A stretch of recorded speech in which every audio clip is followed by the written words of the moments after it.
So we got a really messed up story this time, guys, and I told you guys there's a lot of grown people out here killing kids, and I know sometimes the kids are involved in this stuff too, but this particular story was not a case like that.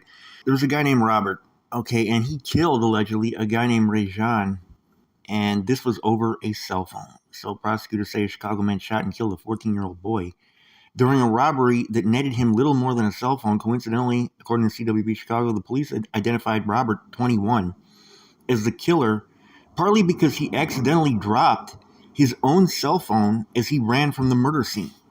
Okay, so he took the kid's cell phone and then he dropped his own cell phone, and he left his own cell phone at the scene, giving the police basically a ton of evidence that, he was there.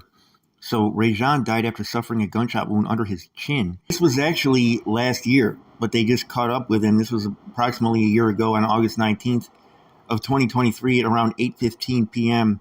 Now, 8:15 is not real late. There's still kind of a lot of people out at that time, but 87th and over there, man, is like, there's a lot of guys just walking around doing stuff like this. So a woman found his body lying on her front lawn as she arrived home. Chicago cops quickly realized that the phone was missing. They tracked it to another spot over on 87th and recovered it as evidence. So investigators also found surveillance video from near the shooting scene showing Robert.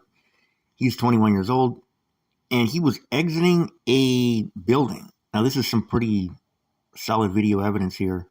He was exiting a building. He was crossing the street as though to intercept the boy who was walking nearby. Okay, now, according to the assistant state's attorney, the boy and Robert, quote, exchanged words briefly before Robert appeared to pull a gun from his jacket and point it towards Rajon. Now, I don't know what Rajon said, if anything. I would have to know that to know, what exactly went wrong. Because typically, these guys who are doing these robberies do give the victim a chance to give up the stuff. And guys, when somebody demands your stuff, you have to default to the assumption that they do have a gun. You have to assume that. Because in Chicago, they probably do. So anyways, they exchanged words briefly. Robert appeared to pull a gun from his jacket and point it towards Rajon. So they do have some audio, and the audio revealed that Robert announced the robbery, telling Rajon to give him everything from his pocket and his phone as the two walked off camera. A single gunshot is heard on the video before the gunman flees. Okay, so I don't know if Rajon just gave up the stuff right away or not, because they walk off camera when that happens. And that would be another detail that I would have to know. So additional video showed Robert jumping a fence as he left the area, according to the assistant state's attorney. She said the police later recovered his phone from the ground near where he crossed the fence. DNA testing showed, quote, very strong support that Robert contributed genetic material retrieved from the fence. Okay, forensic examiners who looked at the phone found next to the fence allegedly discovered pictures of Robert wearing the same distinctive jacket that the killer wore. So based on the phone's location data, investigators determined that it was at or near the murder scene. Phones give the police, cell site data. So Chicago police and the U.S. Marshals Task Force arrested Robert at the Addison Red Line station on Monday. Now that's on the north side, actually only a few blocks from me. And he had a loaded .40 caliber handgun outfitted with an extended magazine when they took him into custody. But that gun is not the one that was used to kill Rajon. So just 8 days after the murder, he was arrested and charged with illegally possessing a firearm. And this was back on the south side, or actually back on the east side, where he was arrested. And he pled guilty on April 30th and was sentenced to first-time weapon offender probation. So he is now charged with first-degree murder, armed robbery, and aggravated unlawful use of a weapon. And the judge detained him at the state's request.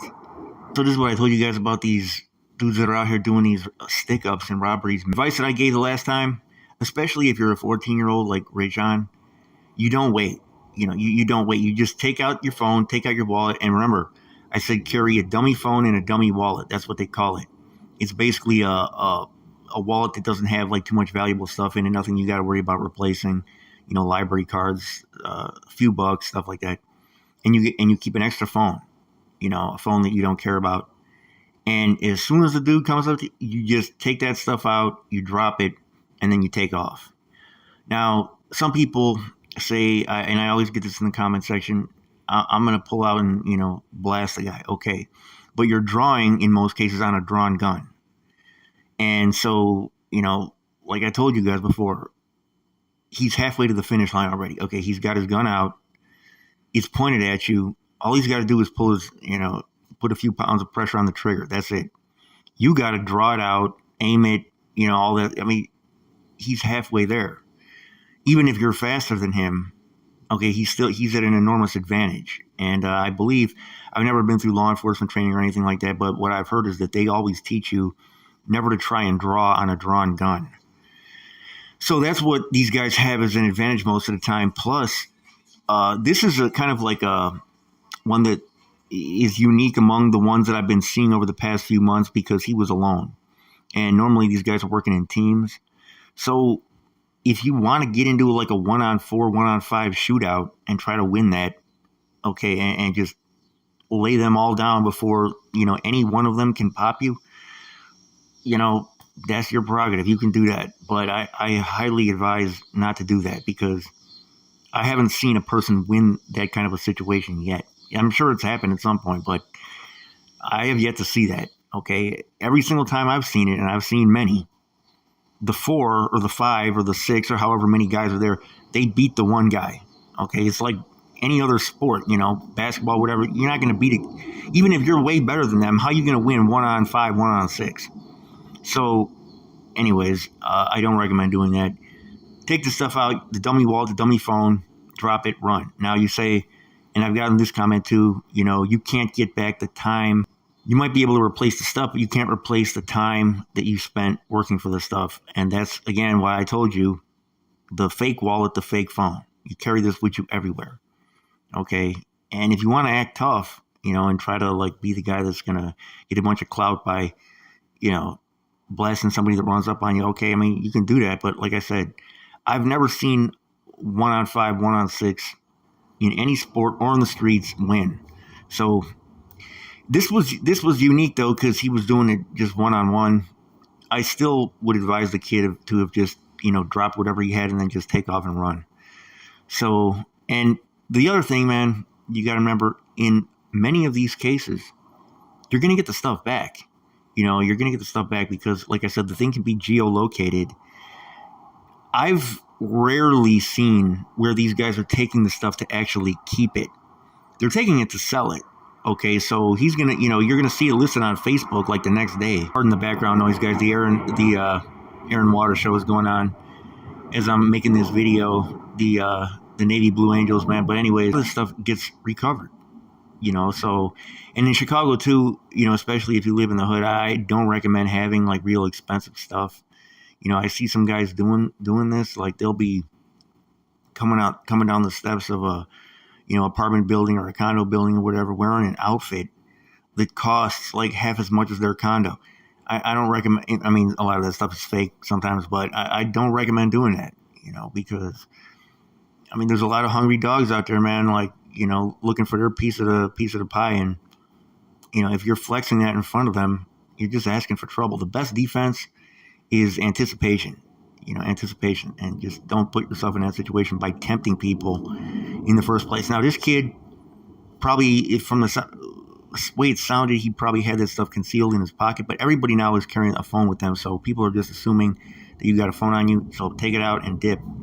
And parents, if you got young kids like this, make sure you get them a cheap dummy phone, a cheap dummy phone that they can just carry around and just drop and run if thieves come up to them. And because at some point, especially if you're talking about a young son, he's probably going to be confronted with this situation. I mean, it's happened to all of us. Happened to me, happened to, like I said, almost all the guys I know. So don't be ashamed. Don't be embarrassed, like, to just take a small L. It's like people, they'd rather die than like give up a phone or whatever else they got, and then they're dead. And it's like, what was this all for, man? So anyways, man, that's my advice. You guys, let me know what you think though in the comment section, man. But a lot of the tough guy stuff that I see in the comment section, man, this is going to end, put you in the same situation as these victims that I'm talking about on these stories. It's your boy Chicago News. I'm out.